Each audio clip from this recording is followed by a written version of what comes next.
Bonjour à tout le monde. Jean-Jacques.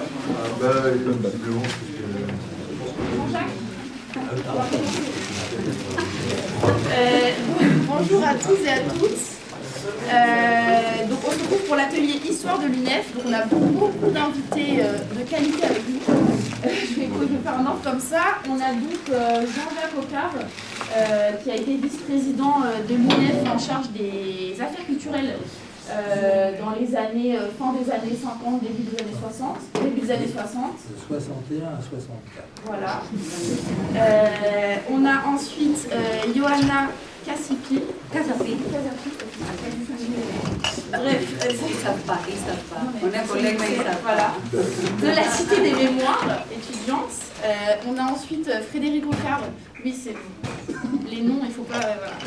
C'est Frédéric Ocard, donc, qui a été à l'UNEF ID, puis que l'UNEF ID, dans les années 90. On a ensuite Roby Murder du GERM. Et ensuite, on a tout au bout, donc Jean-Philippe Legois de la Cité des Mémoires étudiantes aussi. Et toi, qui es-tu? Et moi, je suis Salomé. Salomé de l'UNEF, du Bureau national. Voilà. Et j'ai aucun lien parenté avec les gens qui sont là. Quoi? Du coup, c'est la TMN aussi pour la tendance? Là, moi, oui. Ah, ok, Oui, d'accord. oui, voilà. Du coup, bon, on va revenir sur plusieurs périodes de l'UNEF, notamment chaque intervenant. C'est un peu réparti la période dans laquelle il et elle ont été à l'UNEF. Et on reviendra ensuite un peu plus en détail sur les questions de scission dans l'UNEF, puis de réunification, parce que c'est un peu les thèmes qu'on aborde en ce moment sur la réunification du mouvement étudiant. Aujourd'hui, on sait, le mouvement étudiant, il est éclaté en plein de syndicats différents, en plein d'organes différents, et c'est pour ça aussi que parfois c'est bien et intéressant de se retourner vers notre propre histoire, parce qu'on a quand même plus de 100 ans, on a connu des scissions, des réunifications un peu dans tous les sens, et donc c'est aussi intéressant d'avoir un peu cette connaissance historique-là pour apporter au débat qu'on a en ce moment sur les questions de réunification. Du coup, je vais laisser Roby. Moi, Non, pardon. Oui. On te gérait déjà. Je te laisse commencer. On essaie de garder des temps un peu courts d'intervention. Moi, ça sera très court, Super. parce que malheureusement, j'ai pas beaucoup de choses à vous montrer, mis à part cette carte postale que, a priori, j'ai essayé de la faire circuler tout à l'heure, mais je pense qu'il y a des personnes qui ne vous l'avez pas encore, c'est pas grave, je vais vous la donner après. Déjà, je vais vous présenter très brièvement qui je suis, bien évidemment, et qu'est-ce que je fais, pas dans cette vie, mais à la Cité des Mémoires étudiantes. Qu'est-ce que c'est la Cité des Mémoires étudiantes, même si on a eu l'occasion et j'ai eu le plaisir d'échanger avec certaines et certains d'entre vous sur qui on est, qu'est-ce qu'on fait. Je vais vous présenter brièvement aussi les germes et j'aimerais bien aussi vous donner quelques pistes et perspectives pour voir si on pourrait et comment on pourrait coopérer, si vous voulez bien, ensemble. Alors, malheureusement, je n'ai pas de documents à vous présenter parce qu'on est un peu éloigné de Paris et du coup, voilà, je ne peux pas me permettre de prendre les archives avec moi, même si je pourrais, mais bon, quand même. Alors, du coup, moi, c'est Johanna Casapi, je suis archiviste et responsable, on va dire, des archives à la Cité des Mémoires étudiantes, qui est une association, une structure associative qui s'occupe des archives et des ressources documentaires sur les mouvements étudiants, bien évidemment. Alors, depuis 2008 a été créée la Cité. Avant, il y avait une mission de préfiguration à Reims. Du coup, on est en Grand Est encore. Et depuis 2008, on s'est installé à Paris. Mais toute cette démarche, on va dire plutôt archivistique, a été fondée et plutôt pensée, conçue avec les germes que lui, pour les coups, les germes, c'est les groupes d'études et de recherches sur les mouvements étudiants qui a été créé en 1960, j'aimerais bien quand même un lapsus, voilà, 1995.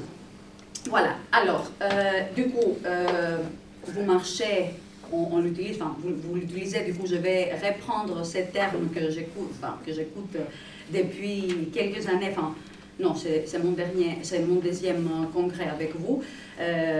Vous marchez, enfin, et on marche sur des jambes. Du coup, nos deux jambes à nous, c'est la jambe archive et la jambe recherche. Les germes, c'est plutôt les travaux de recherche et les archives, c'est plutôt l'aspect de mémoire étudiante. Au niveau national, parce que là, pour les archives, du coup, on s'occupe des archives de l'UNEF, plutôt UNEFID, pas encore malheureusement vos archives, vos propres archives du BEN. On les traite, on les classe et on a derrière une convention avec les archives nationales pour qu'on puisse assurer une plus grande visibilité et accès, bien évidemment, à vos archives. Voilà, on est en train il y a cette convention avec les archives nationales et on est en train de travailler sur les archives de l'UNEFID qu'on espère cette année vont rejoindre, ou au moins une petite première partie va rejoindre les archives nationales. Et on s'occupe bien évidemment aussi, parce que voilà, on ne fait pas des distinctions, les archives de la FAGE. On va les traiter pour les années à venir. À un moment ou un autre, on va arriver même aux archives beaucoup plus récentes.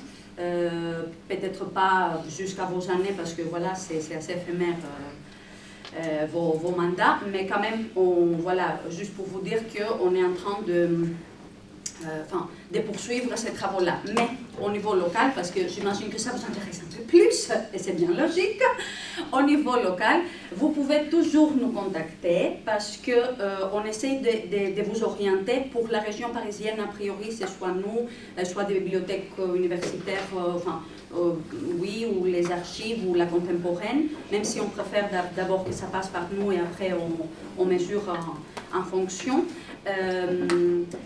Du coup, pour la région parisienne, c'est toujours la cité, mais pour d'autres régions, on essaye de vous on n'essaye pas, on le fait quand on est sollicité, d'orienter vers soit les bibliothèques municipales, soit vos bibliothèques universitaires, même si ce n'est pas toujours le cas, et surtout les archives municipales ou départementales. Voilà, du coup, si vous avez dans vos greniers, de vos locaux, des archives, n'hésitez pas à revenir vers nous, on va échanger et on va voir qu'est-ce qu'on pourrait faire de tout ça, à savoir qu'il y a aussi des missions de numérisation qu'on pourrait mettre à place, etc. Mais il y a plein de choses. Du coup, pour les archives au niveau national, c'est toujours nous. Pour les locales, nous vous contacter pour qu'on puisse échanger, voir qu'est-ce qu'on pourrait vous proposer. Ça, c'était première chose sur les archives. Deuxième chose sur les archives, c'est ce qu'on essaye de mettre, et je pense qu'on va essayer et insister, voir un peu plus les années à venir. On est, du coup, toujours avec les germes et la cité, en train de créer un GIS. Enfin, dans la perspective d'un GIS, il faut d'abord créer un groupe de recherche. Tout ça pour vous dire que ces groupes d'intérêt scientifique, il va nous permettre de réunir la démarche scientifique et la démarche archivistique pour aussi rendre encore plus visible ces problématiques. C'est-à-dire que si jamais vous voulez, vous auriez besoin de formations sur l'histoire ou des formations pour vous sensibiliser entre guillemets un peu plus sur comment on peut sauvegarder vos archives vraiment, récentes, vos boîtes mail, etc. Nous vous contactez. On aimerait bien vraiment développer cet aspect-là parce que c'est très important que vous puissiez aussi, on va essayer de vous rendre un peu plus autonome pour que vous ne vous posez pas beaucoup de questions, etc. L'intérêt aussi de ces groupements de recherche, ça serait de prendre aussi une place un peu plus scientifique et vous aider encore plus sur la valorisation aussi de vos parcours. C'est quelque chose que ça revient, on sait. Après, ça pourrait créer aussi des ambiguïtés, dire non, moi ça ne m'intéresse pas, je ne vais pas Je n'ai pas envie que je ne valorise pas mon parcours militant, je le fais parce que j'ai envie de le faire. Mais si jamais vous vous intéressez à l'histoire, si jamais vous voulez écrire des choses sociologiques, historiques, des petits travaux anthropologiques même sur comment vous faites vos travaux, comment, enfin voilà, on est là aussi pour qu'on puisse discuter, pas juste pour vous orienter, mais discuter aussi de manière un peu plus scientifique et pour rendre aussi visibles vos travaux, parce qu'on a aussi pas mal de séminaires.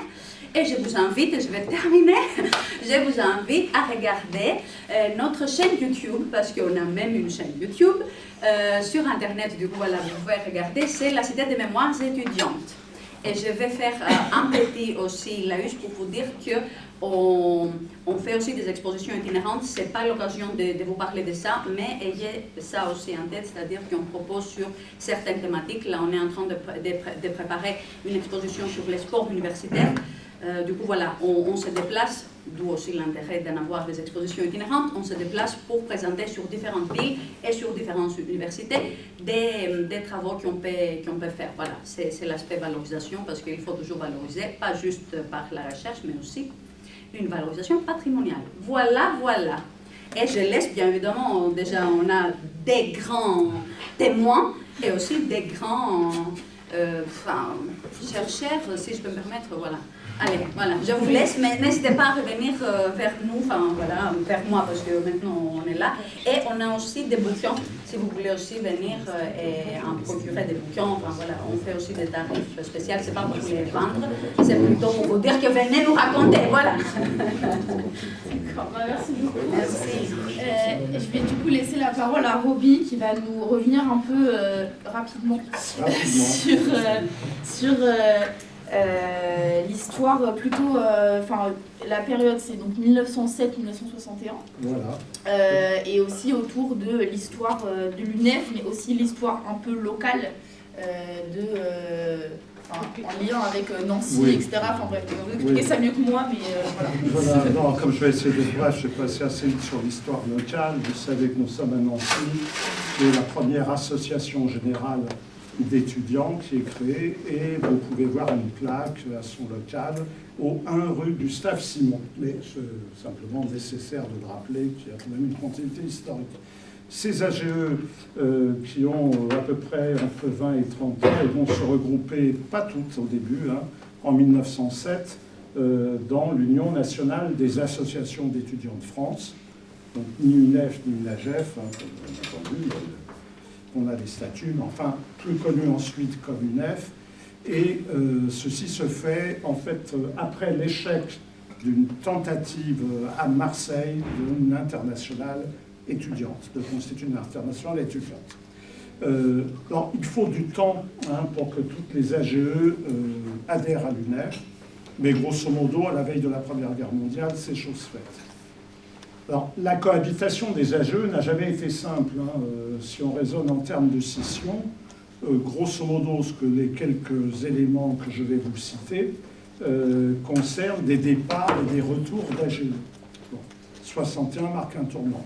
Alors, on peut citer par exemple la crise de 1932, où plusieurs AGE, même assez grosses, quittent l'UNEF, vont y revenir après, réadhérer au fur et à mesure. En 1934, la crise est résorbée, mais grosso modo, on est dans une époque où, notamment dans les facultés de droit ou les facultés de médecine, les positions des offices de l'UNEF et des AGE dominés par le droit ou la médecine étaient plutôt xénophobes, voire antisémites, c'est le cas de la médecine, hein, contre les métèques, ce qui recouvre les juifs allemands. Puis, il ne faut pas qu'ils puissent exercer la profession médicale, les carrières sont encombrées, etc., etc. Et c'est pareil en droit, mené par le doyen Wedel. S'il y a des juristes ici, ils savent qui c'est. L'Office du droit mène une grève contre le fait que les titulaires de la capacité en droit puissent accéder, être diplômés en droit alors qu'ils n'ont pas le bac. Voilà. En fait, en 1934, la scission est résorbée.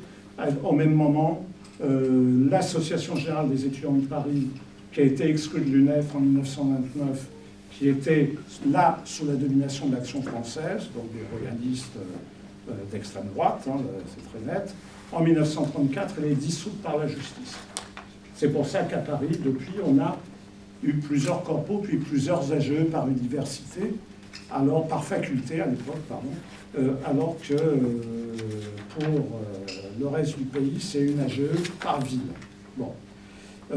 On a la guerre d'Algérie. Jean-Jacques en parlera. Moi, j'en parle uniquement sur la question des scissions. Il y a une première scission en 1957, le mouvement des étudiants de France, le MEF, qui en fait est le départ d'AGE, qui sont en désaccord non pas avec le fait que l'UNEF ait revendiqué, ce qui n'a jamais été le cas, l'indépendance de l'Algérie ou le soutien aux déserteurs, mais Jean-Jacques, je pense, y reviendra, parce que c'est ce qui est écrit sur le panneau, puisque l'UNEF n'a pas pris une position qui va aussi loin, mais ils étaient, ces AGE-là étaient pour l'apolitisme. L'apolitisme, et donc il ne fallait pas que l'UNEF se mêle de renouer des liens avec l'UGEMA, les étudiants algériens. Mais Jean-Jacques développera. Et donc, c'est une crise, mais qui est résorbée en 1958. Il est vrai que le MEF n'est pas soutenu par le gouvernement de l'époque, de la 4e République, qui maintient des liens avec l'UNEF, seul représentatif. Et je conclus sur cette période. En 1961, la scission de la FNEF, Fédération nationale des étudiants de France, c'est vraiment une véritable scission. Ce n'est pas simplement le départ d'office ou d'AGE qui vont rester une seule AGE par ville, dans lesquelles les majorités et les minorités, c'est que la scission, elle va se faire de haut en bas. C'est-à-dire qu'on va avoir les structures de l'UNEF d'une part, les structures de la FNEF d'autre part. Et c'est pour ça que vous avez des villes où la structure juridique, tantôt s'appelle Association Générale, tantôt Union Générale, tantôt Fédération Générale. Tout va dépendre des majorités locales qui a eu un moment des scissions. C'est pour ça que vous pouvez avoir juridiquement une UGE-UNEF, une AGE-UNEF, ou UNEF-GE-UNEF, et ça va être pareil pour les autres. Bien. Le deuxième élément qui fait que cette scission est durable, surtout, c'est qu'elle est soutenue par le gouvernement, qui retire, à l'époque il n'y a pas d'élection au CNUS, hein, c'est l'UNEF est seule représentante, parce qu'elle est l'UNEF, parce qu'elle est le syndicat étudiant. À partir de 1961, c'est une division, hein, on rejoint un peu le sort commun du mouvement syndical français, qui est celui de sa division, alors que l'UNEF avait été, grosso modo, de la libération du congrès de Grenoble jusqu'à 1961, une exception unitaire dans ce paysage français. J'ai fait les 4 minutes. C'est parfait. Juste donne la date, quand est-ce que la FNEF s'arrête, parce qu'elle n'existe plus. Non. Ah, voilà. Alors la FNEF, ça doit être juridiquement, c'est en 71-72, c'est la CNEF. Ils participent sans se dissoudre à la création de la CNEF.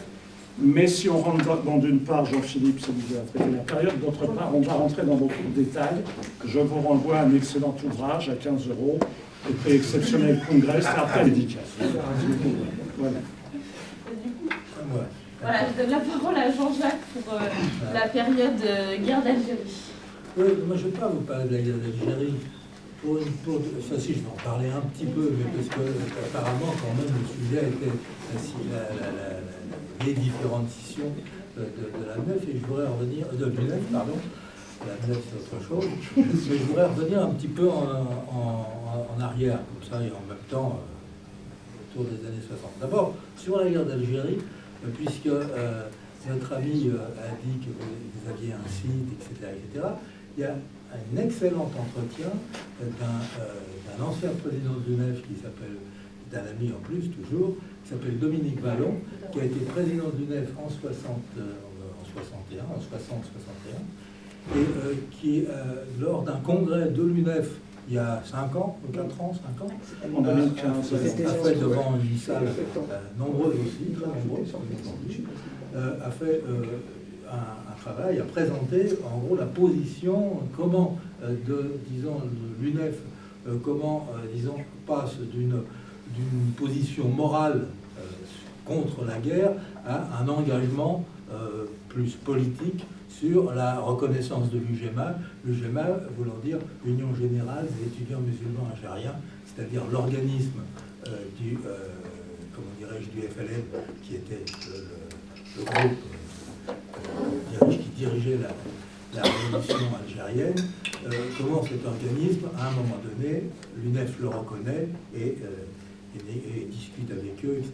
Et il raconte excessivement bien, mais ça ne prend pas 5 minutes, c'est pour ça que je ne vais pas parler de ça. Et toujours pour terminer sur l'Algérie, si vous avez la télévision, regardez sur Arte, il y a eu 2 séries, je dis bien 2 séries. Une que je trouve moins intéressante, la deuxième, je ne sais pas pourquoi, et la première que je trouve beaucoup plus intéressante, où il y a toute une série de témoignages sur l'Algérie des années du 19e siècle, etc., mais tout particulièrement sur la guerre d'Algérie. Il y a toute une série de témoignages, entre autres de Dominique Vallon par rapport à l'UNEF, mais aussi des témoignages de gens qui ont soutenu le FLN, qui ont même été plus tard condamnés, des gens, des porteurs de valises, comme on les appelle, et des gens du FLN, des gens du mouvement national algérien, le MNA, dont le FLN a été pendant quasiment le temps de la guerre, se sont heurtés violemment, plus que violemment, puisqu'il y a eu quand même des gens qui ont été assassinés, etc. Et le personnage principal de ce mouvement s'appelait Messali Hadj. Voilà, donc, et ça raconte très très bien cette histoire-là. Donc si vous vous intéressez à la guerre d'Algérie, tout particulièrement aux positions de l'UNEF sur la guerre d'Algérie, franchement, je vous regardez disons les 2 émissions qui ont été faites, les 2 premières émissions qui ont été faites, qui sont sur Arte, qui sont tout à fait passionnantes. Alors, bon, donc, je vais quand même vous parler un tout petit peu d'Algérie, par rapport aux scissions, effectivement, la scission du mouvement... d'abord aussi une chose quand même qu'il faut comprendre, et que mes camarades ne disent jamais, mais quand même, quand on parle de l'UNEF, quand moi, quand on en parle, Frédéric, quand il en parlera, c'est un peu plus important, mais quand on parle de l'UNEF de 1960, c'est 200 000 étudiants. Alors, voilà, vous rajoutez un zéro, éventuellement, ça vous correspondra un peu plus. Mais 200 000 étudiants, c'est pas 2 millions d'étudiants. Et donc, effectivement, toute l'organisation, c'est pour ça que moi, ça m'intéresse de raconter l'histoire, etc., mais j'ai toujours un peu du mal à vous dire la réunification, etc. Oui, d'accord, mais 200 000 étudiants, c'est-à-dire, il faut comprendre, ça n'a rien à voir avec 2 millions d'étudiants. Enfin, en tous les cas, c'est mon point de vue. Donc, 200 000 étudiants sur les années 60 et 150 000 dans les années 50. Ça n'a pas énormément augmenté. Et tous ces étudiants, c'était des fils de... C'est mon épouse. C'était des fils de... Et donc sa grand-mère et sa mère. Et donc tous ces étudiants, c'était des fils de cadres, pas forcément des fils de bourgeois, mais des étudiants. C'était des gens qui étaient... le nombre d'étudiants ouvriers dans ces années-là, c'est combien, Roby? 1, 2, 3 pour 2%. C'est-à-dire, dans ces années-là, dans ces années 60. 2%. Donc, effectivement, c'est difficilement comparable. Donc, effectivement, il y a une scission première. Et puis, l'UNEF de ces 2 années, disons, après-guerre, 45 à 61, dans le vocabulaire employé communément, qu'on appelle la grande UNEF, cette UNEF-là, elle recoupait tout le monde. Je vous rappelle, pour ceux qui ne le savent pas, que le président de la Corpo de droit, qui était membre de l'UNEF, il s'appelle Jean-Marie Le Pen.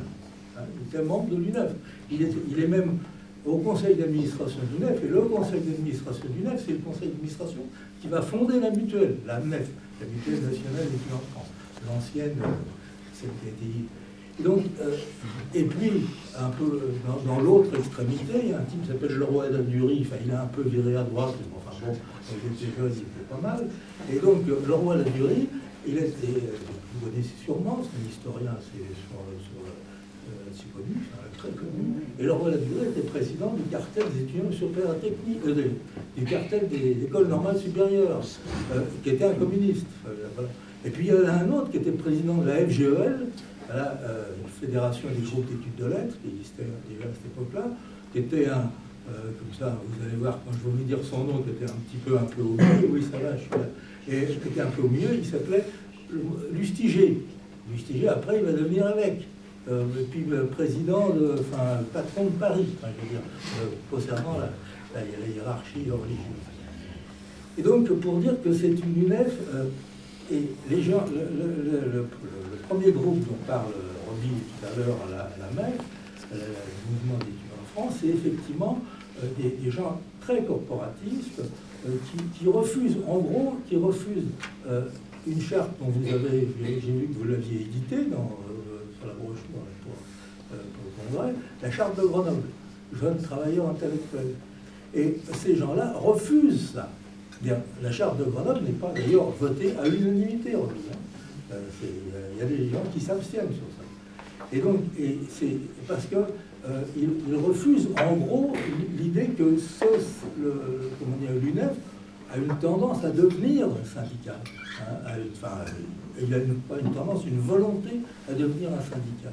Donc, ils le refusent parce qu'en plus, c'est pas une scission, mais c'est à un moment donné. L'UNEF, disons 45-50, c'est assez, j'allais dire, homogène sur le plan de la direction. Et puis, il y a c'est pas une scission, mais il y a une majorité à droite qui prend la direction de l'UNEF, en 50 ou 51, 50, voilà. C'est parce qu'effectivement, il y a un délégué qui s'appelle De Bernis et qui est président de l'AG de Grenoble. L'AG de Grenoble a toujours été une association générale d'étudiants très, très en avance par rapport à plein de choses, sur la guerre d'Algérie entre autres, etc. Et De Bernis prend, quand il va à un congrès de l'Union internationale des étudiants, quand il va à ce congrès, il serre la main du Vietnam, des représentants du Viet Minh, c'est-à-dire ceux qui vont combattre après la France, etc. Et donc, c'est à cette occasion que la majorité de droite va prendre la direction de l'UNEF jusqu'en 1956. Alors, pour ça, ça va vous faire rigoler, pour ceux qui ne le savent pas, les gens de droite, on les appelait des majos, et les gens de gauche, alors les gens de gauche au sens statutaire, on les appelait des minots. Minots au fait de minorité. Les minots, donc, en 1956, reprennent la direction du UNEF. Au fur et à mesure, qu'est-ce que j'arrête? Il y a des réactions sur... On peut se Non, mais qu'est-ce que tu veux? J'arrête, Roby. On rigolait de ton intervention. Donc, je finis, voilà. Et à partir de 56, donc, effectivement, doucement, progressivement, les minots qui dirigent l'UNEF vont faire un travail, alors, sur le nombre d'étudiants que l'on connaît, de prise de conscience de ces étudiants, afin que l'UNEF, à un moment donné, parce que la direction de l'UNEF n'est pas forcément, disons, en accord avec l'ensemble de la base étudiante, et justement, ils font toute une série de mobilisations, pas seulement elle, mais en tous les cas elle, beaucoup, afin que l'UNEF puisse prendre position sur la guerre d'Algérie. D'abord une position morale, et puis après, comme je disais tout à l'heure, une position plus politique, c'est-à-dire la reconnaissance des juges Jamal, etc., etc. Mais ceci est possible aussi, pas seulement grâce au militantisme, à l'action militante de l'UNEF, etc., mais c'est aussi par rapport à la position du gouvernement. C'est-à-dire, effectivement, les étudiants, les sursis vont doucement... D'abord, la position morale, c'est qu'effectivement, commencent à apparaître les tortures, il y a des livres interdits qui sortent, commencent à apparaître les violences, les viols, etc. Enfin, ça apparaît en public, comme ça. Et donc, effectivement, il y a toute une série de gens qui ne sont pas forcément contre l'Algérie française, mais qui commence à se dire que c'est quelque chose qui ne va pas. Enfin, je veux dire. Donc, et doucement, plus les étudiants dont les sursis sont... Parce que je me rappelle que c'est quand même 24 jusqu'à 28 ou 29 mois que les gens vont en Algérie. Donc les étudiants, ils sont dans le coup, d'autant plus, donc on leur supprime leur sursis, etc. Et donc, c'est comme ça que je rentre au bureau de l'INEF. Et donc cette position qui fait qu'effectivement, il y a de plus en plus d'étudiants qui soutiennent les associations générales d'étudiants, qui prennent des positions. Alors, à l'intérieur des associations générales d'étudiants aussi, il n'y a pas de scission, mais il y a quand même il y a la direction du dont on parlait tout à l'heure, et puis il y a des, par exemple, il y a plusieurs associations générales d'étudiants qui soutiennent l'insoumission. L'Association générale d'étudiants préparationnaires littéraires, l'Association générale d'étudiants préparation scientifique, et puis d'autres soutiennent l'insoumission. Il y a effectivement un courant de pensée parmi les étudiants pour l'insoumission. Alors il y a même des textes. Il y a un texte d'ailleurs, le manifeste des combien, Roby? Le manifeste des combien? Des 121. Le manifeste des 121, dans lequel il y a tous les intellectuels de l'époque qui le signent en disant que l'insoumission, c'est un acte politique que l'on respecte. Contrairement à ce que le gouvernement a fait. Puis, effectivement, les rapports avec le gouvernement sont de plus en plus tendus. Et puis, à un moment donné, il y a effectivement l'arrêt de subventions. Là, je ne sais pas, mais ils peuvent me le dire. Est-ce que l'arrêt de subvention est lié à la création, effectivement, de la Fédération nationale des étudiants de France, la FNEF, qui est une opération quand même entièrement montée par le gouvernement, avec des gens politiques au pouvoir de l'époque, il y avait même un inspecteur de l'éducation générale qui s'appelait Faucon, dont tout le monde sait que c'était un de ceux qui ont initié, c'était un socialiste d'ailleurs, enfin un socialiste du Mollet, qui ont été à l'initiative de cette fenêtre. En tous les cas, la subvention, elle s'est disparaît avant, en tous les cas, elle disparaît autour de ça. Il y a un élément qui est important pour comprendre aussi l'intérêt chez les étudiants, mais au-delà des étudiants, pour comprendre l'intérêt que la population française avait de soutien à l'UNEF. C'est-à-dire que dans le Canard enchaîné, qui existe toujours, il y a un journaliste qui n'existe plus, il est mort, qui s'appelait Morvan-Lebesque. Et je me souviens fort bien de son article pour soutenir l'UNEF. Il commence par le numéro des comptes chèques postaux. Compte chèques postaux, numéro top, top, top, top, top. C'était le titre de son article. Et il dit soutien l'UNEF, etc., etc. Et nous récupérons en l'espace de quelques mois l'ensemble de la subvention avec des soutiens. Et des soutiens, je me souviens fort bien, c'était pas forcément envoyé, des gens qui ont envoyé des lettres avec un billet de 5, enfin même pas de 5 euros, parce que ça veut dire 5 francs, enfin, des billets comme ça, mais, donc des sommes excessivement modestes. Et donc ça veut dire que c'était des dizaines de milliers de personnes qui, effectivement, qui n'étaient pas des étudiants et qui soutenaient l'UNEF. Et donc, tout ça pour comprendre aussi l'importance de l'UNEF dans ces moments-là, et puis l'importance, même si le nombre d'étudiants non pas diminuer, mais si le nombre d'adhérents à l'UNEF va doucement diminuer, quand on arrive, et là je m'excuse de faire un petit assez vite comme ça, sur 68, quand on arrive sur 68, le sigle il y a plus de 30 000 étudiants. Il y en avait 100 000 en 1960, et il y a beaucoup plus d'étudiants, il y en a 300 ou 400 000, je ne sais pas combien, en tout cas il y a beaucoup plus d'étudiants en 68, mais le sigle, avec plus de 30 000 étudiants, mais le sigle de l'UNEF reste un sigle fédérateur, dans lequel effectivement tous les étudiants qui y allaient étaient loin d'adhérents à l'UNEF, mais c'est un sigle fédérateur. Et puis va arriver 68, 69, où il y a effectivement première... c'est lui qui parle, bon, alors voilà, va arriver 68, 69, et où effectivement, il y a d'autres scissions dont notre ami va vous parler. Parfaite transition. J'enchaîne. Je vous laisse sur la période de 68. Alors, très rapidement, pour quand Oui. même laisser un peu de temps pour... Après, si on peut avoir un pour moment le de débat. questions-réponses aussi, comme ça. Donc, vous voyez bien, donc là, 61, ce qui est important, c'est que c'est une scission durable, contrairement aux précédentes. Et en 71, c'est une autre scission durable qui va éclater le mouvement étudiant, pas simplement en 2 mouvements, mais en 3, 4, 5. Avant de détailler ça, très rapidement, vous dire aussi que, paradoxalement, l'année 57, c'est l'année d'une première scission avec ce MEF dont a parlé Roby, mais c'est aussi l'année où l'UNEF fait un accord cadre avec l'UGE. Qu'est-ce que c'était l'UGE? L'Union des grandes écoles.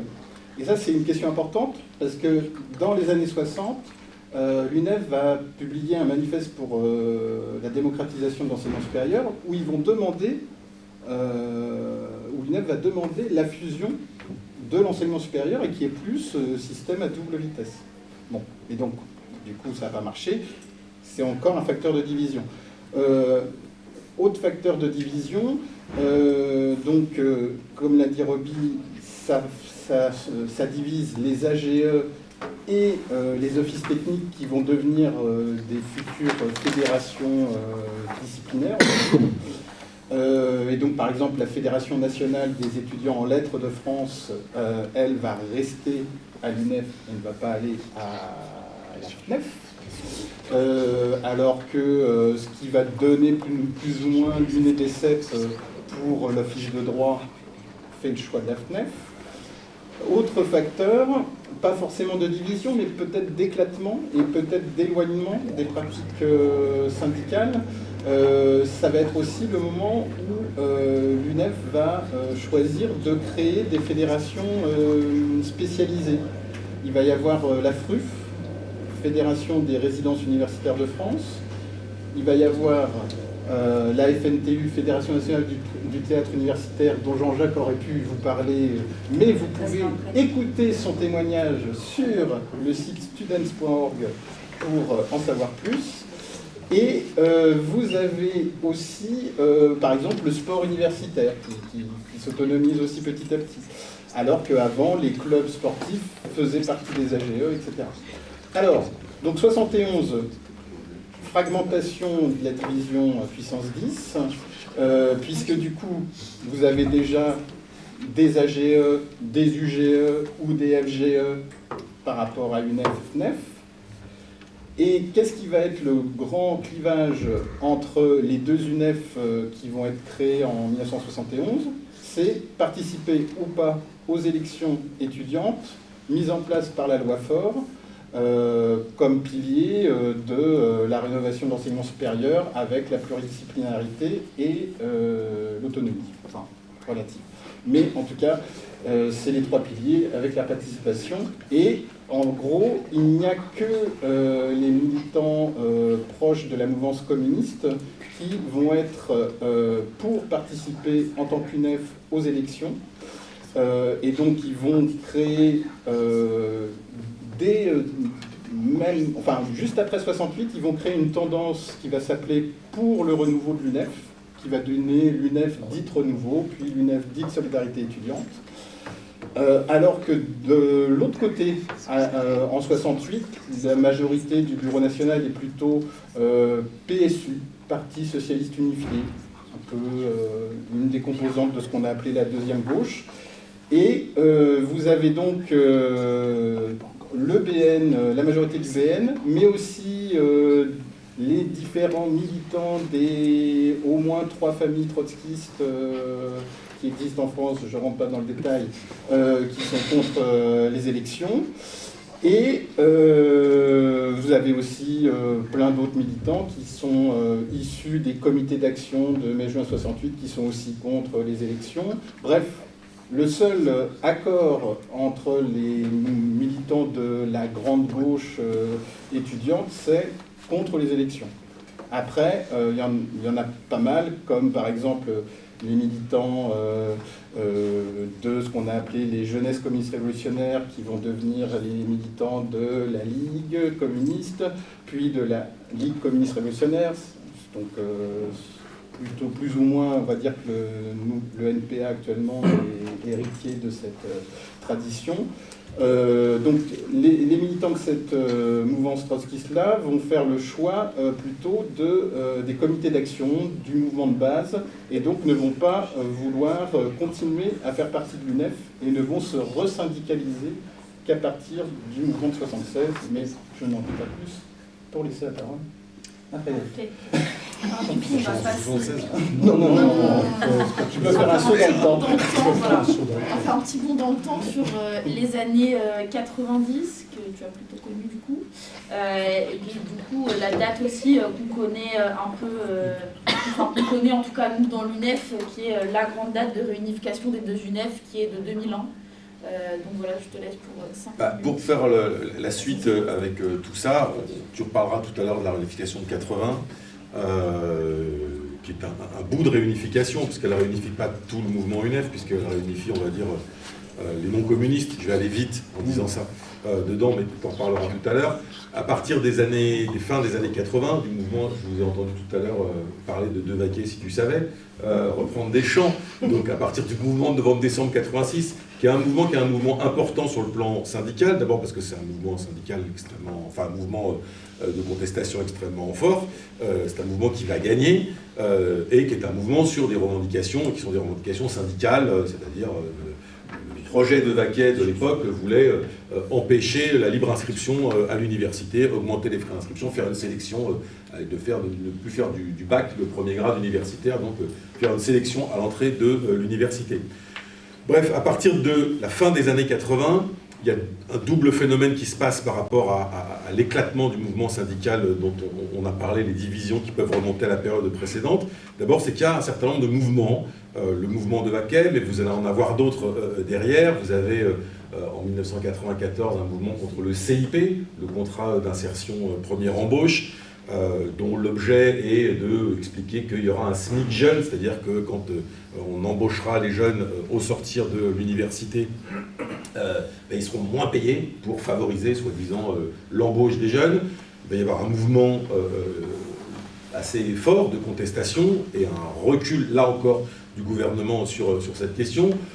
Vous allez avoir d'autres, je ne vais pas tous vous les décrire, mais des mouvements sociaux et des mouvements de jeunesse et des mouvements étudiants assez importants. En 1995, vous aurez aussi la participation des étudiants au fameux mouvement de novembre-décembre 1995, qui est sur la question des retraites au point de départ, mais sur lequel les étudiants participeront aussi. En 1996, ça sera autour de la question de la loi Debré, c'est-à-dire autour d'une question qui est une question d'une loi là sur les questions qui sont les questions d'immigration. Donc tout un certain nombre de mobilisations tout au long des années 90, beaucoup en réaction par rapport aux politiques qui sont les politiques mises en place par la droite quand elle est au pouvoir entre 93 et 97, mais qui vont à cet endroit-là fédérer l'ensemble du mouvement étudiant, que ce soit à l'époque l'UNEFID, issu de la réunification de 1980, l'UNEFSE, donc l'UNEF Renouveau à l'époque, avant l'UNEFSE à ce moment-là, donc l'UNEF communiste, mais aussi par exemple la FAGE, le mouvement de 94 par exemple, la FAGE, appellera à manifester, se retrouvera, peut-être pas les cortèges aussi importants que ceux des syndicats, mais en tout cas ils appelleront à mobiliser ça. Bref, tout ça pour dire qu'il y a une forme de convergence à travers des mouvements sociaux, à travers des luttes sociales qui se passent au niveau du mouvement étudiant là-dessus. Et puis la deuxième chose, c'est vrai aussi que toute la période qui avait été la période des années 70, la période des années 80, était aussi des divisions liées beaucoup à des projections politiques. Quand on parle des divisions, par exemple, entre la mouvance trotskiste et les différents courants trotskistes et, par exemple, la mouvance communiste, elles ne sont pas liées spécifiquement à uniquement des questions de participation. Elles sont liées à des questions politiques qui remontent à... Là, vous renvoie à vos livres d'histoire ou à des formations politiques sur l'issue de la révolution russe ou des débats politiques qu'il y a eu à l'intérieur de l'international communiste. Bref, ce n'est pas le sujet de la discussion ici, mais ces questions-là ont tendance à disparaître et à ne plus être les éléments qui sont les éléments premiers par rapport aux débats syndicaux, et les débats syndicaux priment. Donc les éléments qui sont les éléments, on va dire, politiques de division que pouvaient porter les organisations syndicales, s'atténue de ce point de vue-là. Et dernière chose, le débat qui est le débat sur la participation, là pour le coup est réglé, puisque tout le monde participe aux élections. C'est-à-dire qu'à partir de 82, 83, pour l'UNEFID de mémoire, donc pour le pôle d'extrême gauche, pardon ? Novembre 80. Novembre 80, 2 ans de retard. Mais bon, bref, participe aux élections, donc le débat sur la participation n'est plus en vérité posé, c'est plus qu'un débat qui est un débat de rivalité au moment des élections qui se trouve posé. Résultat des courses, à partir des années 80, vous avez tout au long des années 80, pardon, la fin des années 80 et des années 90, vous avez une marche vers la réunification qui va déboucher en 2001 sur la réunification des UNEF, là qui va remettre à la fois un deuxième temps. Il y avait eu un premier temps en 1980 avec la création de l'UNEFID, et il y en aura un deuxième en 2001, pardon, avec la création d'une seule UNEF, et qui va revoir les différentes familles qui s'étaient explosées en 1971 revenir à l'intérieur d'un même ensemble. Ça me permet de te passer la parole. Merci. Alors, j'en profite pour dire que l'intervention de Dominique Vallon, dans laquelle Jean-Jacques et moi sommes aussi un peu intervenus dans le débat, dont Jean-Jacques a parlé au congrès de 2015, et sur le site YouTube, et sur le YouTube de la Cité Mémoire étudiante, donc vous pouvez le voir, que pour ceux qui s'intéressent à l'affaire de la guerre d'Algérie, le 21 avril prochain, en présentiel et sur Zoom, voire sur l'agenda du GERM sur le site, on tient aussi un séminaire avec Dominique Vallon sur la fin de la guerre d'Algérie, l'UNEF, les étudiants à la fin de la guerre d'Algérie. On abordera des questions d'ailleurs d'articulation entre UNEF et comité. Bon, c'est pour vous dire, et ça sera enregistré aussi disponible ultérieurement. Fin de la parenthèse, oui, et fin de la parenthèse avec le fait que sur le site du GERM, vous avez toute une série de dossiers et accès aux anciens cahiers du GERM en PDF, où il y a des dossiers sur aussi pas mal de choses. Alors, pour faire la transition avec ce que dit Frédéric, il faut rendre grâce à 2 organisations politiques d'avoir sauvé l'UNEF dans la scission. C'est le Parti communiste et l'Organisation communiste internationaliste lambertiste, des 2 côtés. Parce qu'en scitionnant l'UNEF et en gardant et en bataillant pour le sigle, elles ont permis de maintenir quelque chose, alors que si on prend à l'échelle internationale, quasiment toutes les organisations de ce type, les unions anciennes, ont disparu. Donc c'est un paradoxe. Hein. C'est-à-dire que là aussi, il faut voir, il y a le mauvais côté des choses, mais il y a le bon côté. Pour des raisons qui ne sont pas forcément bonnes, mais ça aboutit à ce résultat, c'est que ça s'est maintenu. Deuxième élément, 76, ça c'est pour expliquer 80, c'est au travers du mouvement de 76, des coordinations et de la naissance d'un nouveau type de syndicalisme étudiant, notamment impulsé par la CFDT autogestionnaire de l'époque, via l'existence d'un mouvement d'action syndicale, par lequel vont se resyndicaliser une série de courants 8 ans après 68. Je pense notamment à la LCR, mais pas que. Le PSU, la LCR. 8 ans, c'est pas beaucoup, mais c'est 2 générations étudiantes. C'est le temps de passer à autre chose. Bon.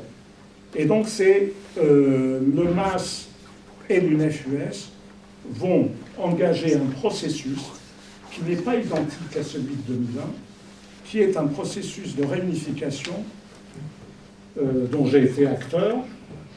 Comme ça, j'ai appris ce que c'était que l'Union européenne quand les décisions devaient se prendre à l'unanimité pendant tout le processus jusqu'au Congrès.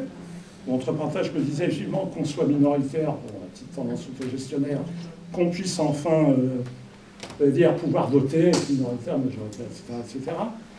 C'est un processus qui s'est basé sur des comités de réunification.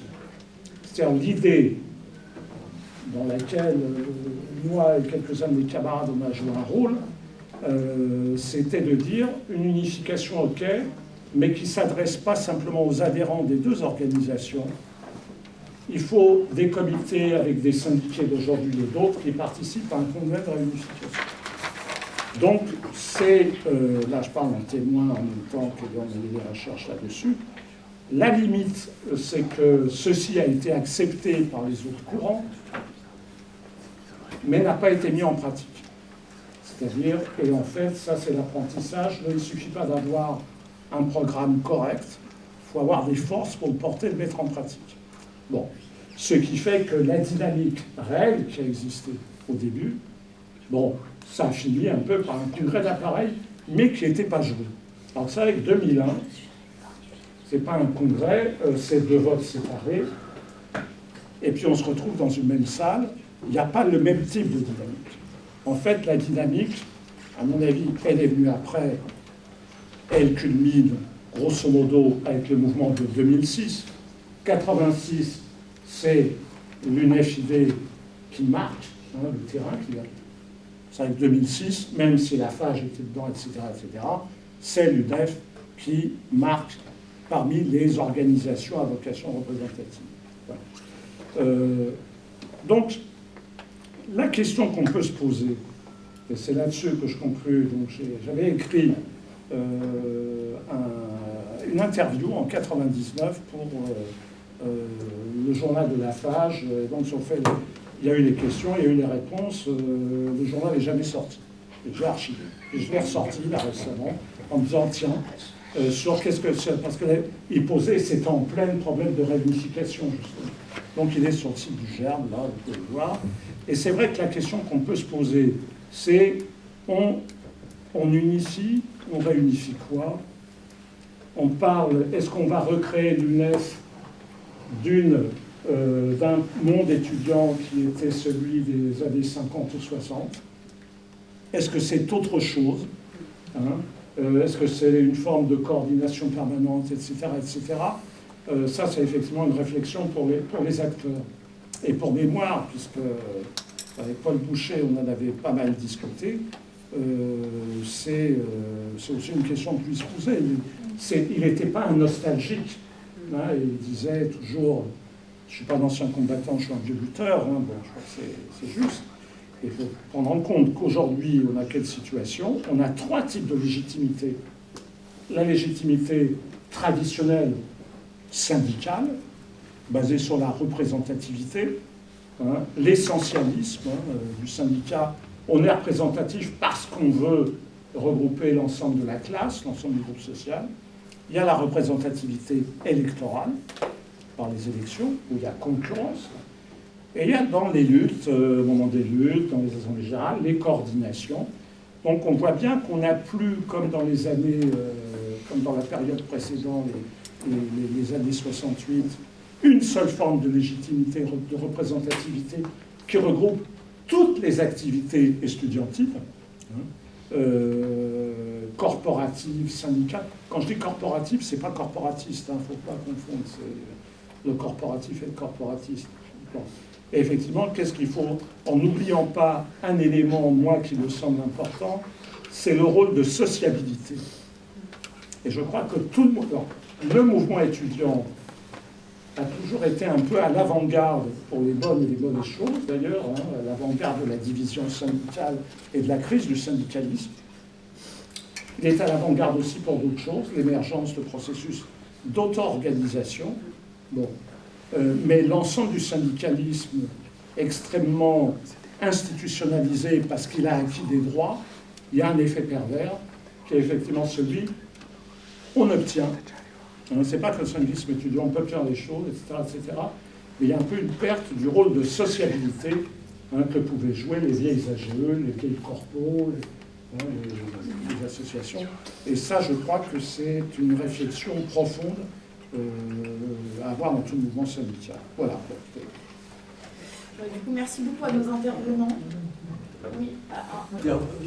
Pour comprendre comment de 100 000 habitants, 100 000 adhérents, on passe à 30 000, c'est pas parce que dans les années de 60 à 68, c'est pas parce que les présidents de l'UNEF et les bureaux de l'UNEF étaient une bande d'imbéciles et une bande de cons.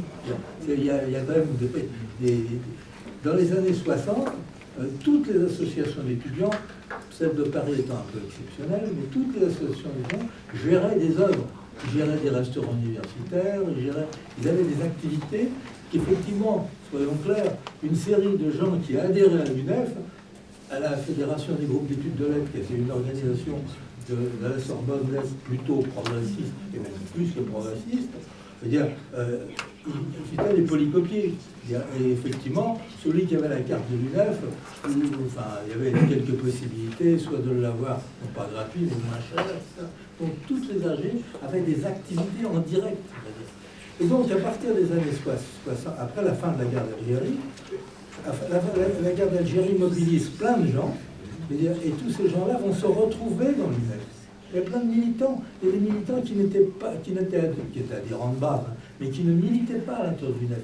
Entre autres, pas mal d'étudiants communistes, tous les trotskistes, enfin, pas mal d'étudiants trotskistes, enfin, plein de gens, des maoïstes qui n'existaient pas encore, et qui se mettent à exister à ce moment-là. C'est-à-dire, il y a plein d'organisations militantes, politiques se retrouvent dans l'UNEF. Et des débats entre les trotskistes, les différents trotskistes, entre les maoïstes, les différents maoïstes, parce qu'il y en a déjà plusieurs, tous vont se retrouver à l'intérieur de l'UNEF. Et donc, effectivement, ça ne va pas faire de scission, mais ça va faire qu'il y a une série d'étudiants, doucement, qui vont partir, enfin, qui ne vont pas se retrouver dans ces débats-là. Ça, c'est clair. Et avec en plus, l'UNEF voulant se recentrer sur l'université, et elle laisse aussi tomber toutes ces activités de gestionnaire. Grosso modo, dans les années 65-66, il n'y a plus une AG, peut-être l'AG de Lille, enfin bon, il peut y avoir une ou deux exceptions, mais il n'y a plus une association générale d'étudiants qui gère des œuvres. Donc effectivement, il faut adhérer sur un contenu, et pas seulement pour un service. Et donc effectivement, comme ça, on va arriver Et puis, dans les années 68, ce que vous n'avez pas dit, c'est qu'effectivement, les organisations politiques qui étaient à l'intérieur de l'UNEF quittent, nous n'avons plus rien à faire là-dedans. Il n'y a plus que deux organisations, il les a citées, deux organisations qui disent on a affaire là-dedans, c'est d'un côté le Parti communiste, de l'autre côté une tendance du trotskisme qui était aussi lambertiste. Voilà, ce qui fait qu'après, il a tout expliqué, mais c'est vrai que voilà, cet élément-là est important dans le fait que voilà, l'UNEF est un sigle derrière lequel plein de gens se regroupent dans les années 1966, mais qu'il n'y a plus beaucoup d'adhérents. Du coup, merci beaucoup pour cette table ronde. Je suis désolée de devoir couper la partie questions.